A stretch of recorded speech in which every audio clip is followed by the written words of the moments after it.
Parce que voilà, je suis sénégalais et je suis aussi français. J'ai une double culture qui me permet aussi d'oser dire certaines vérités que localement on hésite à parler. Et moi c'est Steven Moussa, consultant agricole, entrepreneur depuis plusieurs années maintenant. Je suis aussi très actif sur les réseaux sociaux où je partage mon expérience, ma vie de tous les jours qui est en milieu rural, dans les champs. D'une part, c'est-à-dire je partage l'aspect professionnel, mais je partage aussi beaucoup et surtout l'aspect mindset, ma vision des choses.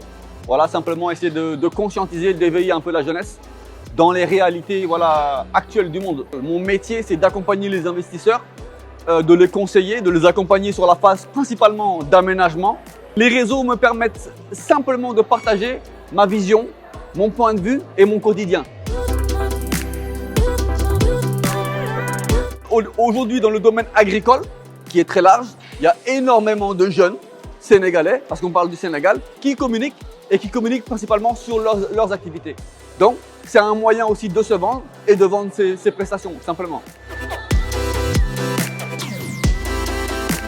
C'est surtout un impact sur la population que j'ai. Aujourd'hui, je peux aller n'importe où dans le Sénégal, je suis reconnu, accueilli, et les gens me disent tous les jours, je reçois des témoignages qui me félicitent et qui me remercient pour mon franc-parler. Parce que voilà, je suis sénégalais et je suis aussi français. J'ai une double culture qui me permet aussi d'oser dire certaines vérités que localement on hésite à parler. Et c'est ce qui fait aussi que les gens apprécient ou détestent. On peut m'apprécier vraiment beaucoup, être fan de moi, mais on peut me détester totalement parce que justement j'ai une certaine approche.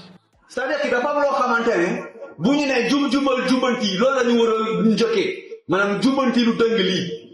L'heure c'est l'heure après l'heure c'est plus l'heure bu ma amul woon yeneen programme tey dem na sama yoon bu yàgg.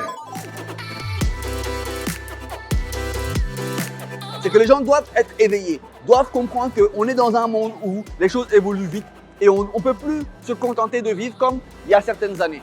Voilà, on doit se moderniser, pas forcément suivre l'Occident, mais avec les réalités africaines, dans la citoyenneté, dans le civisme, dans l'éducation, la sensibilisation. Et c'est surtout sur ça que je travaille dans mes contenus. Avec une touche de vérité, de dureté, mais aussi avec une petite touche de comédie, on va dire. Parce qu'il faut faire rire les gens pour éviter de trop choquer.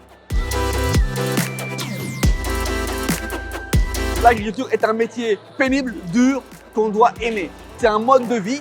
On ne doit pas rentrer dans l'agriculture pour ce qu'on appelle l'agro-business, l'argent, devenir riche. C'est vraiment tout d'abord un état d'esprit et surtout la résilience. Il faut savoir être patient et travailler dur pour atteindre l'objectif. N'oubliez pas de vous abonner, liker et laisser un commentaire. C'est totalement gratuit. On est là pour ça. Les gars, on s'abonne, on donne la force à l'initiative. À chaque fois.